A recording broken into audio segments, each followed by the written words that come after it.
All right, I've got my cup of coffee here. This is the recording for American History Survey Part 2 for our topic on Wednesday, April 8th, 2020.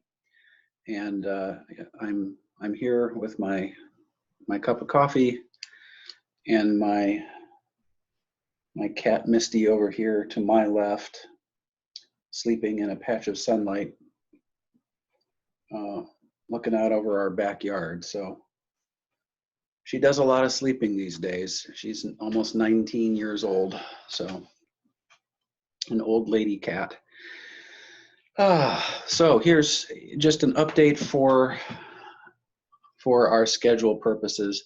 I don't know, it's not really an update. I just want to make sure we're on the same page. So as you're reading through YAWP and as you're watching these and clicking on the occasional link that I supply on Converge, so we're working through the 1950s and 60s, and we'll be doing that into next week. So on Monday the 13th, my plan is to start addressing some of the more radical shifts that take place in American culture, at least some of the more pronounced challenges, historical contextual challenges that took place in the 1960s. So we'll talk a little bit about the racial challenges, which is to say the positive change brought by the civil rights movement, but we'll also be talking about some political issues and Cold War issues and some other things. So that's where we're going. That's going to be going through into next week. So please be up to speed with the American YAWP reading. Today, what I want to do is actually frame just the first period of the 1960s in a very specific way, because really there seems to be such a diametrically opposed difference between, say, the culture of the 1950s and then the culture that we end up observing and trying to understand that exists in the late 1960s. So come 1967, 68, 69, American culture certainly has gone through some dramatic changes as opposed to 1959. And so what I want to do is I want to set up sort of a bridge between, as much of a bridge as I can anyway, between the era, the Eisenhower, Leave It to Beaver era of the 1950s, right? And the era of the late Vietnam, the onset, Woodstock, the counterculture, all of the things that we typically associated with America in the 1960s. But what we really mean by that, those things were taking place in the mid to late 1960s, near the end of that decade. And so we have to understand some of the crucial transitions that took place between around 1960 through 1963, 1964. And I think one of the best ways to do that is through using one individual, in this case, President John F. Kennedy, as our lens in order to try to understand some of this. So that's my effort. That's what I want to do. This is going to I'm trying to make this coincide as best I can with what you guys have been assigned to read through in the American YAWP text. By the way, just in passing, I'll be referencing a couple of interesting scenarios today, including something I built on the other built on for Monday's lecture. I talked about the Cold War and Vietnam, and I think actually last week I talked to you guys briefly about the Francis Gary Powers incident. Many of you have done a film review on The Bridge of Spies by Steven Spielberg, starring Tom Hanks in the title role.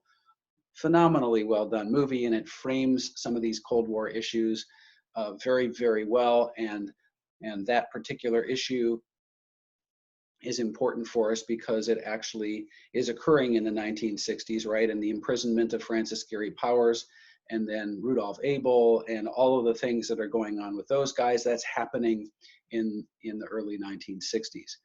So this is all kind of being wrapped together, and I'm trying to connect things for you and trying to do this effectively. So keep up with your reading and try to be obviously taking notes as you're watching these Zoom lectures as I go through.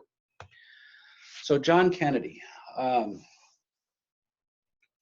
certainly one of the more iconic American political leaders of the past century. And the really weird thing about this is that he was not president very long, right? So he's elected in 1960, he takes office in 1961, and then he is murdered. He's assassinated by Lee Harvey Oswald on November 22nd, 1963. So the initial observation might seem to be, well, wait a minute, how are we talking about this guy as some sort of a linchpin of American cultural and political history? And I would say that if we were just talking about policy, and we were just talking about, his application of said policy during his presidency, we really wouldn't have an overly long conversation. But Kennedy is representative of more than that, and he's rightly, I think, considered to be to some degree anyway, an individual who straddles a couple of different generations. You notice that 1917 is his birth year and his death is 1963. So he was not very old when he was assassinated, and yet he certainly exists as a bridge between a number of different generations. And I think that's an important way to start to frame this. So John Kennedy is born in 1917. JFK's youth. One of the things you need to understand is the name Kennedy. I am assuming, I guess, that many of you have heard that name before. So the Kennedys, in a number of important ways, probably exist in the American lexicon as sort of like our version of royalty. I don't know if there's another way for me to put that that's more effective, but that's what I'm going to roll with right now. Obviously, they aren't royalty. We don't have royalty in this country, but the Kennedys, as kind of a dynasty, right? A family dynasty. They have kind of they've very much, in fact, captured the imagination, the attention of Americans for a few generations now. So John Kennedy's born in 1917. He has and his parents, Rose Kennedy, his father, Joe Kennedy Sr., very important. Joe Kennedy Sr., Joseph Kennedy Sr. Made a name for himself and made a fortune by the time John Kennedy was born in 1917. And Joe Sr. actually went on to function as U.S. ambassador to Great Britain during the lead up to World War II, which I will get to in a little bit. Very exceedingly wealthy family. If you want to talk about the term blue bloods, it certainly applies to the Kennedy clan. John had an older brother, Joe, who died in World War II, and also had a younger brother named Ted, who served as a U.S. Senator for a very long time, just died a few years ago, in fact. So these are some of the more iconic connections to be made. Obviously, in many ways, given their capacity, their wealth, and their capacity to really give their sons and daughters a charmed life, the Kennedy clan, these children, John himself included, lived lives of extreme prestige. They were able to travel globally. They got the best education that they possibly could have. They were certainly gifted with an awful lot of prosperity, an awful lot of experiences that most people around the world never would have been able to have.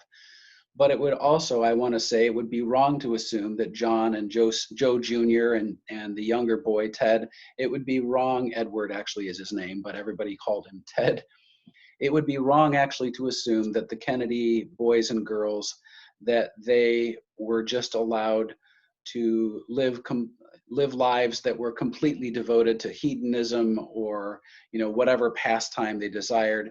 Joe Sr. and their mother, Rose Kennedy, they were very serious about raising their sons and daughters uh, to, to serve the public. And Joe in particular wanted Joe Jr. and John Kennedy to very seriously prepare, as much as that was possible, to prepare for lives of significant public service. He actually felt that both of those boys could conceivably end up serving in very high political office, perhaps even become president of the United States.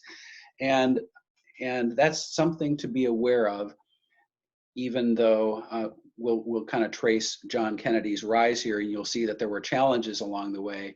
It would be wrong to assume that just because they were excessively wealthy and had an awful lot of opportunity that was placed, right before them on a silver platter, it would be wrong to assume that it was all simply because they had money. These boys were the boys in the family in particular. The three boys were raised with the intention of having them achieve high political office and to actually make a dent and serve the public good. So that is important. I don't want to dismiss that. Oh, something about John as well. John struggled from his youth. By the time he was about 9 or 10, he was suffering some really strange physical ailments, and his parents weren't really sure what this was all about. He was ultimately diagnosed with something called Addison's disease, which is an immune disorder, and he really struggled. He was ill a lot of the time. I'll let you look up Addison's disease. You can see some of the symptoms of that and what can often happen. And so, although he ultimately was presented during his political career as this beacon of youth and vitality, the reality is that John Kennedy throughout his life struggled with his health, and that was best seen or best understood through his battle with Addison's disease. All sorts of therapies and some different medications that he had to take in his adult years, some experimentation with some experimental drugs that he was given to try to combat the Addison's disease.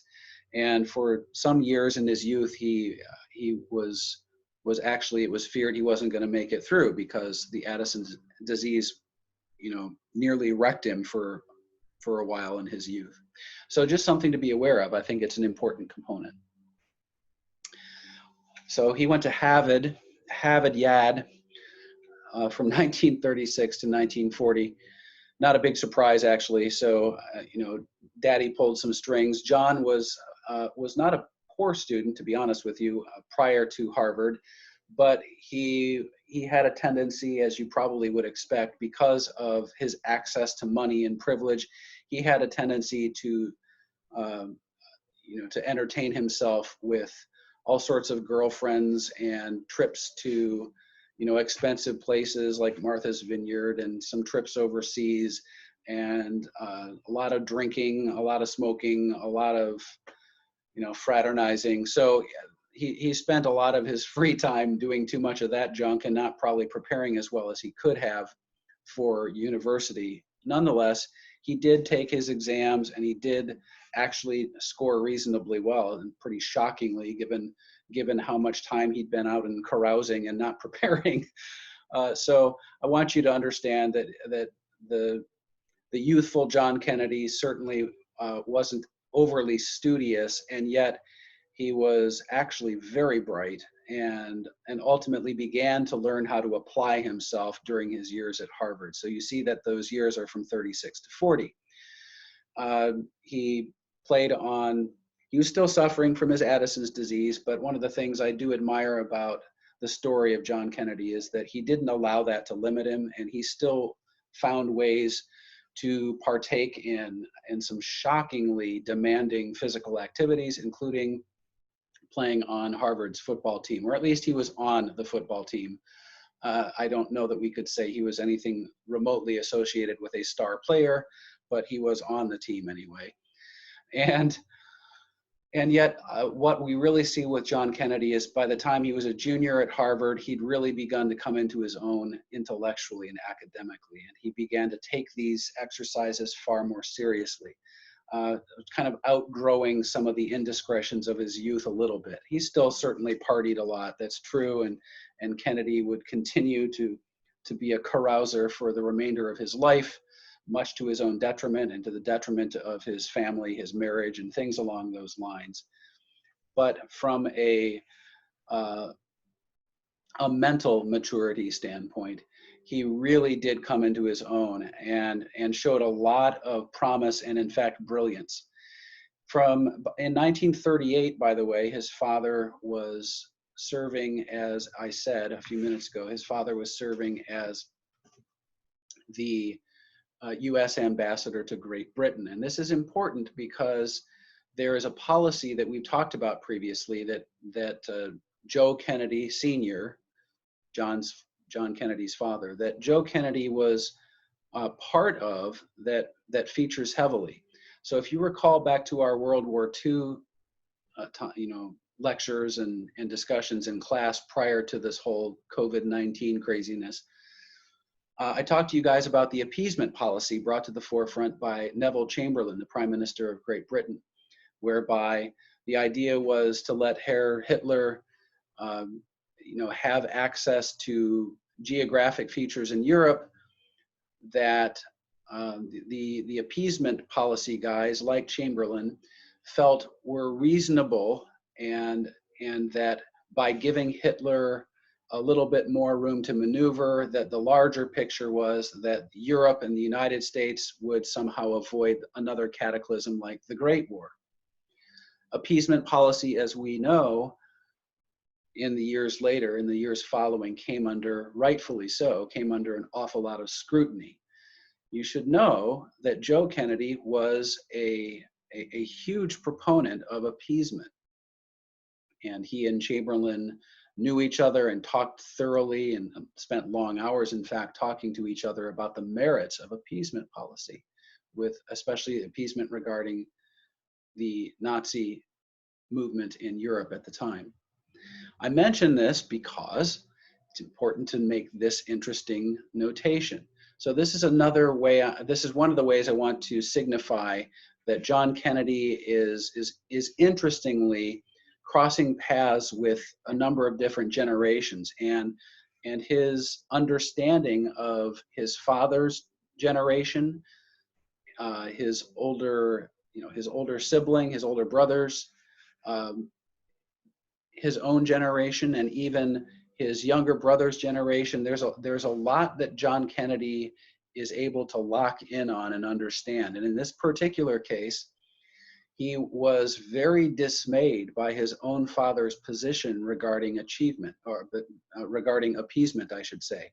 So much so that his senior thesis, his undergraduate senior thesis at Harvard, which he wrote just before finishing in 1940, which he completed right before he graduated in 1940, was a very well-written, well-documented, and logical critique of his own father's position on appeasement.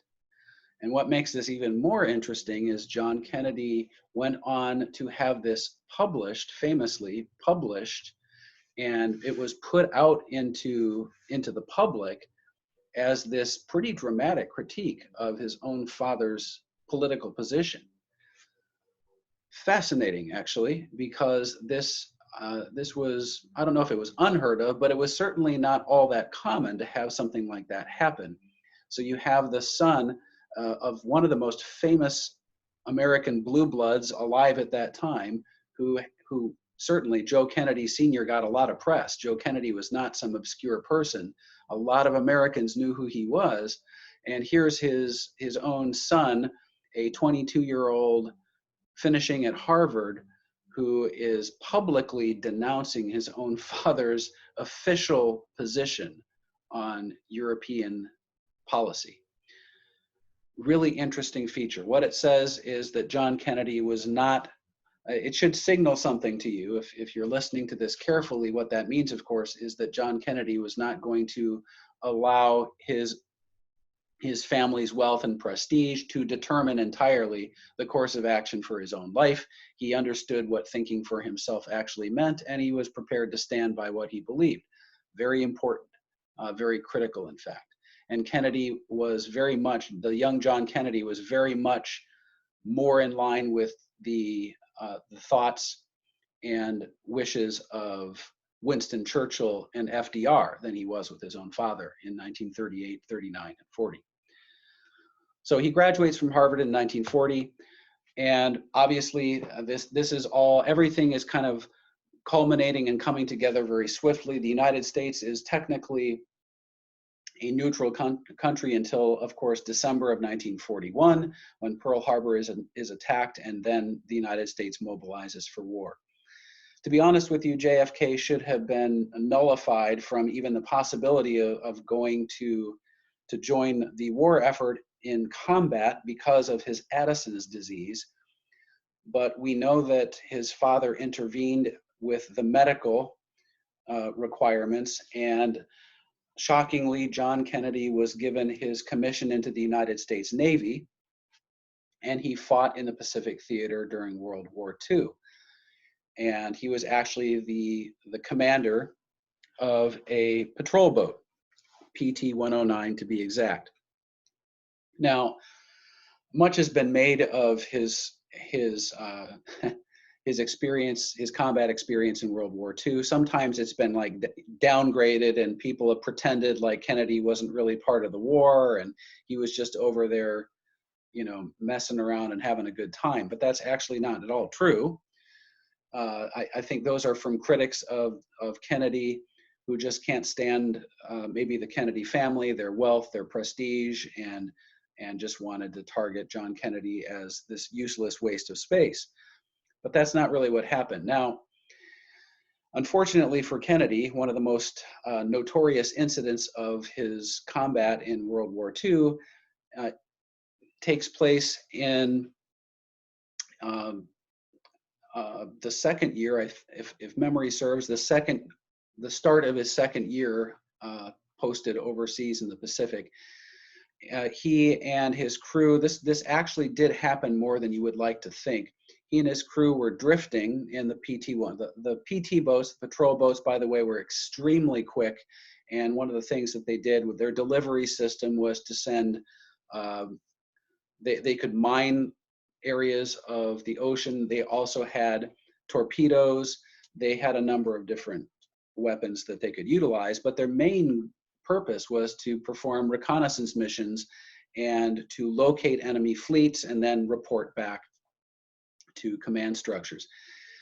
And unfortunately, PT boats who were trying to be stealthy and were lying in wait and trying to figure out specific mission parameters were sometimes jeopardized. And they were, if you're in the middle of a hostile territory with enemy fleets circling around all over the place, if you're not moving, if you're not at full speed, you could very easily be run over if you're not careful. And that is exactly what happened to PT-109. In the middle of the night, a Japanese destroyer cuts the PT-109 in half, and the crew is, several of the crew actually die upon impact, and Kennedy and the remainder actually survive that incident and then end up able to make it to a nearby Pacific island, and they're ultimately rescued.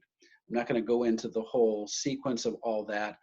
So the PT-109 crew is ultimately rescued, and Kennedy survives the incident.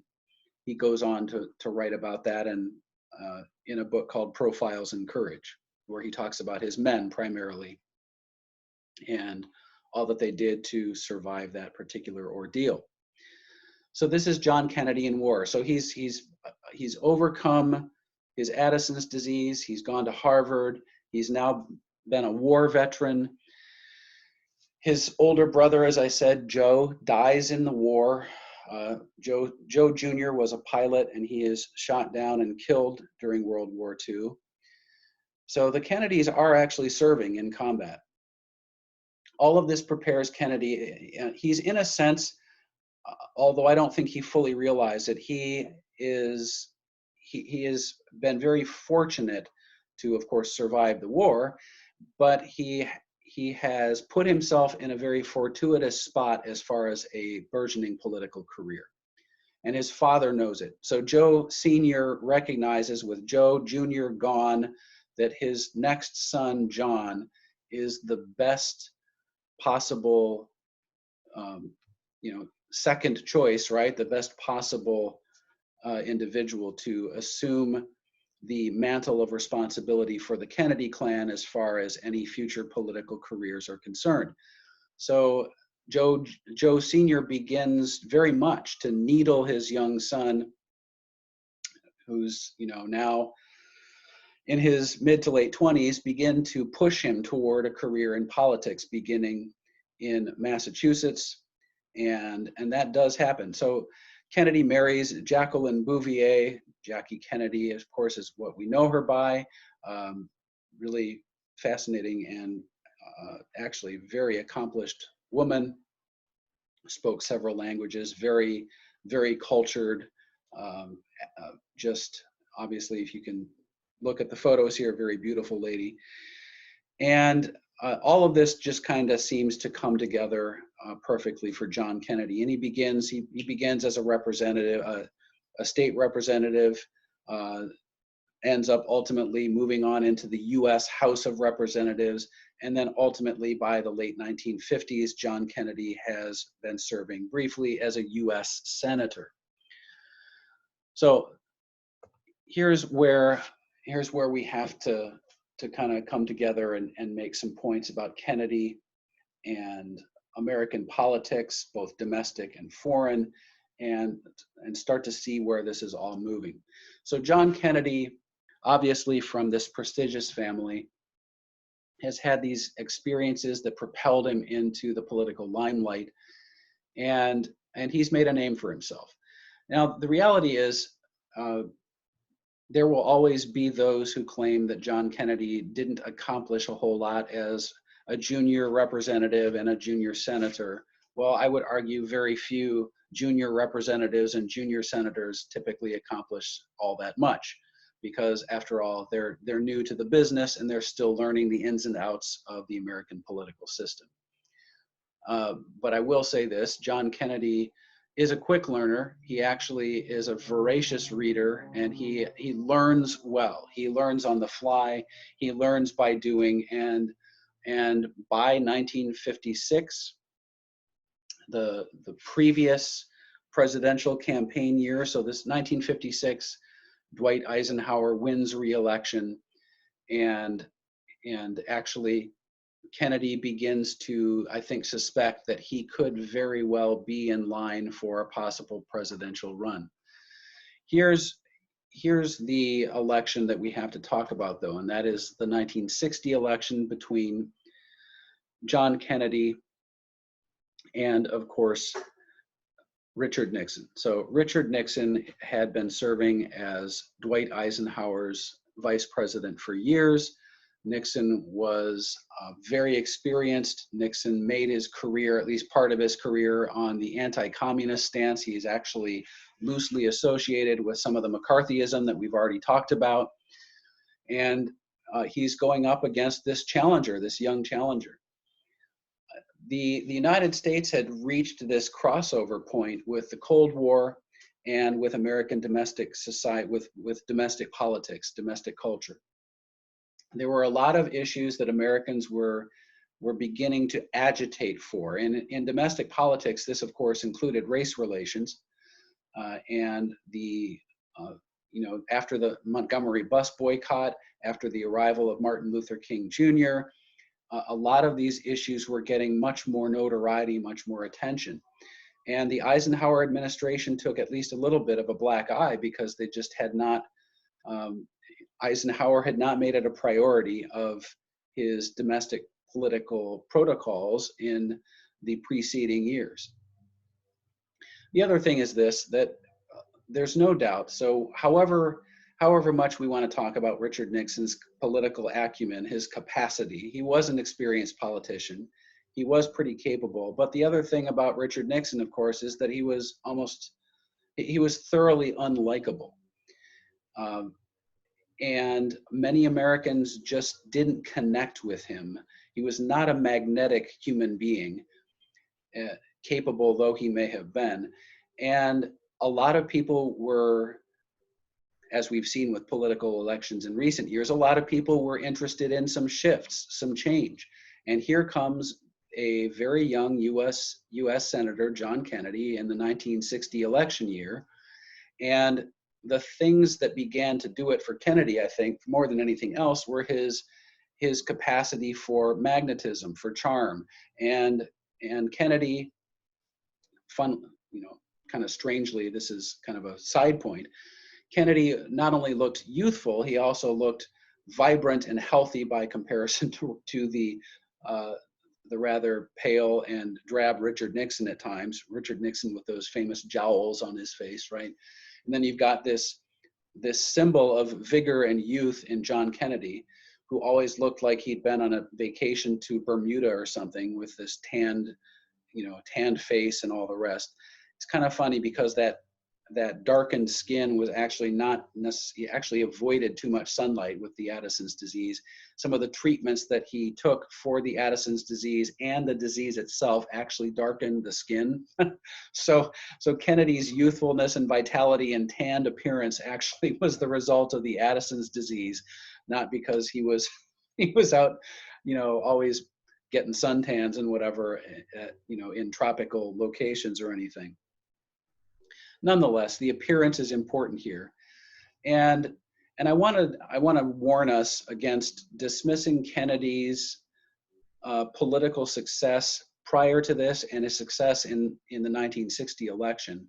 It would be wrong for us to dismiss that as just something that was the result of Kennedy's physical appearance and the money that went into his campaign and all the rest. Those things may have been there. They are parts of this, but I would also really stress the fact that Kennedy was made for politics, and he really did understand how to reach out to the American people and to make his case. And even those who were kind of riding the fence, who were more moderates, who weren't sure whether they should vote Democrat or Republican, a lot of people were swayed by Kennedy's precision on a number of key political issues, including Cold War issues, including domestic politics, some of the promises he made regarding race relation issues. These were all points of change and shift that Kennedy seemed to be articulating well, that swayed a lot of voters. And there were a couple of key debates between Kennedy and Nixon, a couple of these were actually televised. And one of the more famous ones is a televised debate between Kennedy and Nixon, in which Nixon himself was very ill. He had the flu, cold and flu, was not feeling well. He looked sick, he looked unhealthy. He was not prepared to answer a couple of the questions as well as he typically would have been. And Kennedy just ate him up on live television and looked like the superior candidate. And it was just a very early stage of televised politics and debate. And it's one of the very first, in fact, examples of how important those kinds of televised debates could be. And it really sealed the deal, I think, for Kennedy in that election. One of the major things that sealed the deal for Kennedy. Okay. So my point to this point, one of my major points to this juncture of our talk here is this: John Kennedy may have been a younger president. He wasn't a kid or anything, but he was certainly one of the youngest presidents in our history to that point. But he was actually very, very well prepared, been in the limelight his whole life, understood the American political process. His education was one of the best as far as American presidents are concerned. And he was a very capable up-and-comer, still had a lot to learn, but I think it's important to understand that he'd been groomed for this, and he had actually done a fair amount of preparation to make it to this point. As you can probably imagine, the American press, many of the American press, just fell in love with Kennedy, his wife, their children, just couldn't get enough of them. And the years of the Kennedy presidency were referred by many as Camelot.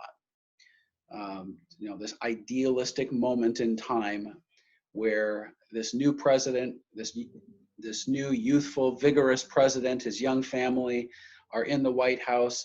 American society finally has a younger political leader in place who understands not only what has come before, but understands the challenges of the up and coming generations themselves, because either he was part of it himself, or he understands enough of youth to have a better association than somebody who was like 75 years old in the White House. So this is all part of the portrayal. But Kennedy is coming to office and has to deal with some of the most severe challenges of any president, I think, to that point in the 20th century. With the Cold War taking a pretty vicious turn after the Francis Gary Powers incident and the cancellation of the summit between Khrushchev and Eisenhower, Kennedy's coming into that environment. Also with the Cold War, as I've said, Kennedy comes in and must immediately deal with the situation in Vietnam and decide upon the upswing of American involvement in that part of the world. There are also some incidents, I'm going to come back to foreign relations in a second. Kennedy is forced to, and he sets himself up here, really, he should have known better. Kennedy made a lot of broad claims, a lot of promises about his interest in race relations coming into the White House. The reality is that his record, his political record as a Massachusetts representative and senator, had been, extremely, I would say, lukewarm when it came to taking legitimate action in favor of civil rights legislation and forcing change. And so right after he takes office in the White House, he comes under a lot of scrutiny, and I think rightly so, for these vanilla policies, for these ardent claims versus the reality that Kennedy did not appear to be overly concerned about, taking the reins and moving civil rights legislation forward. He met with Martin Luther King and some other civil rights leaders, and King famously was not overly impressed with Kennedy on this specific issue, because he felt like Kennedy was kind of playing both sides of the aisle. He was placating, the old guard who didn't really want a whole lot of change, and trying to make inroads and make a little political, capital for himself by talking about the interest in change. And, honestly, his record on race relations in this country is a problematic one, because during his brief time in the White House, nothing really moved forward in any legitimate and important sense. So there seemed to be a stalling period when it came to the civil rights movement in America.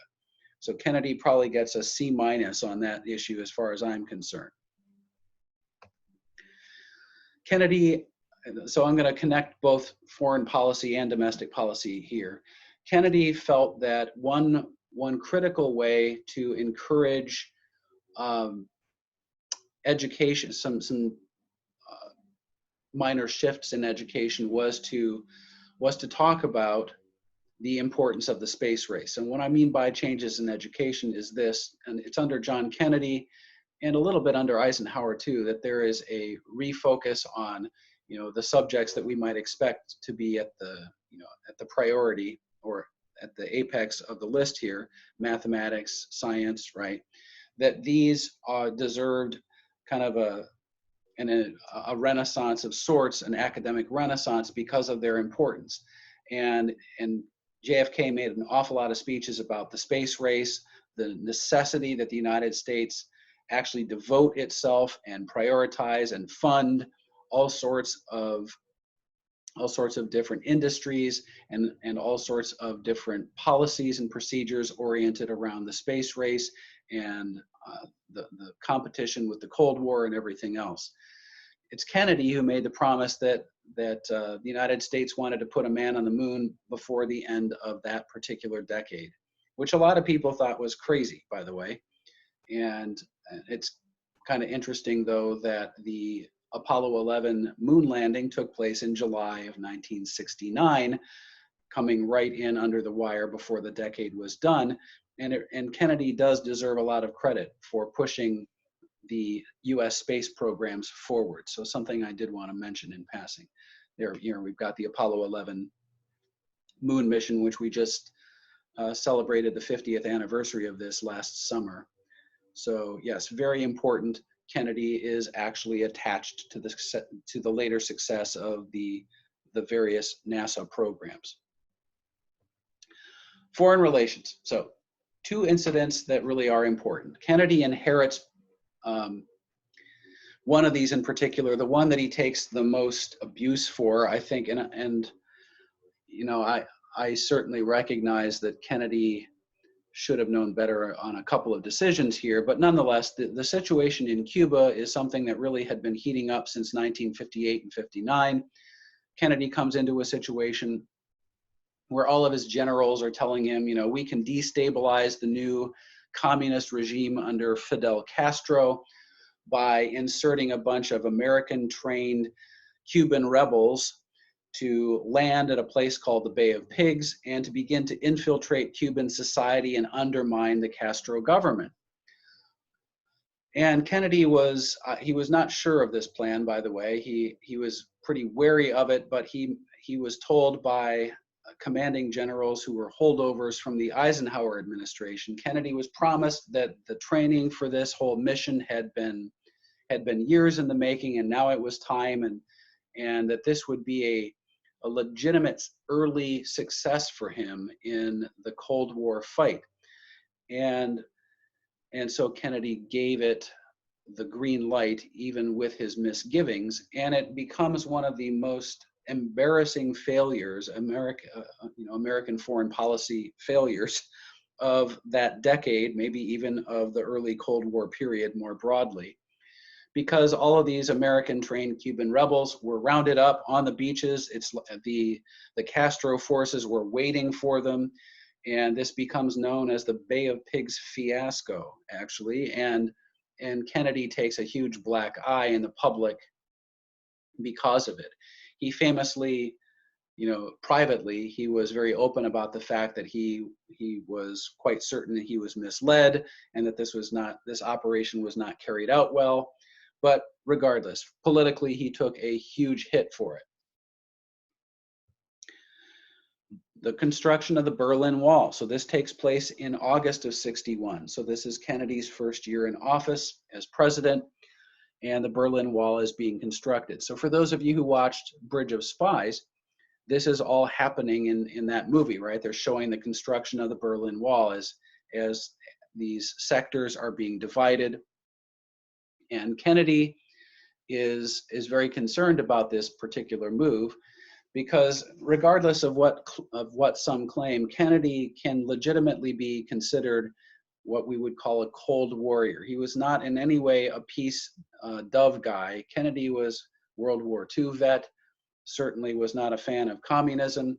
Kennedy was an ardent cold warrior, and so this move he rightly viewed as a very destabilizing decision by the Soviets and the government that would become the East German government.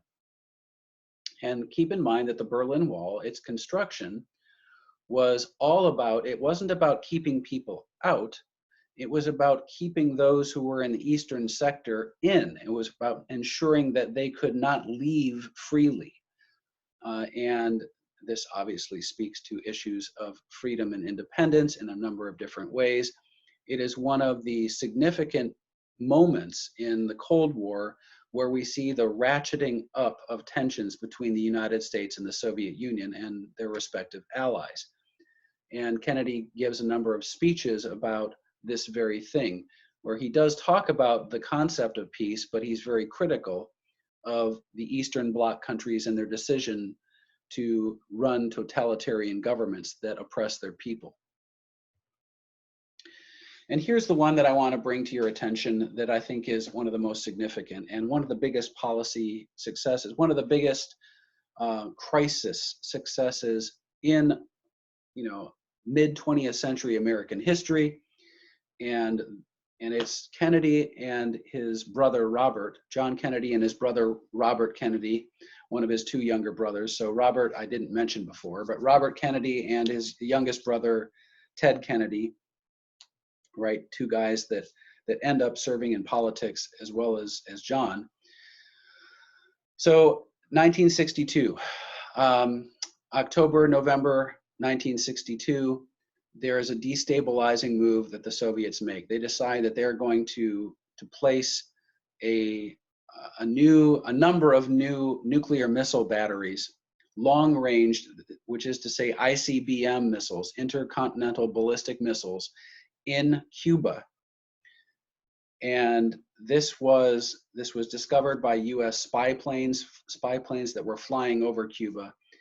And this discovery is really significant because those kinds of weapons were actually not supposed to be allowed due to treaty. And so the placement of these missile systems was viewed, rightly so, as a highly destabilizing move by the Soviet Union. And the reality is this: the United States and the Soviets actually very, very nearly came to technical blows because of the placement of these missile batteries. The missile systems that were put in Cuba could have, conceivably anyway, they could have struck every single major US city in the contiguous, states other than probably Seattle, right? So Starbucks would have been safe, but everybody else would have been within missile range. And this creates a crisis. And what happens is an ongoing set of interactions between the United States and the Soviet Union. Particularly, John Kennedy places his brother Robert, who is the Attorney General of the United States at that time, he places him in charge of trying to negotiate a settlement with some members of the Soviet embassy in Washington, D.C., including actually a member of the KGB who has the ear of Premier Khrushchev back in Moscow. And what Kennedy does here is very clever. He is being encouraged by many of his war hawk generals, which is to say, these are guys that want to attack. They want to actually push the Soviets and force them into all sorts of concessions and threats and all the rest. And Kennedy is rightly concerned that that kind of a move could actually lead to a nuclear exchange of some kind, which I think is a legitimate concern. And so instead of being much more forceful and putting the Soviets in a corner and kind of forcing them to be defensive and fight their way out, Kennedy advised, he under really good advice actually from his brother and two others, they decide that instead of talking about battling with the Soviets over Cuba, they're going to place Cuba under quarantine, and that they are not going to allow the distribution of more missile systems to arrive in Cuba. But they don't want to talk about this military confrontation. The word quarantine is a really great word to use because it implies, as we're well aware right now, it implies that there is a health crisis, right?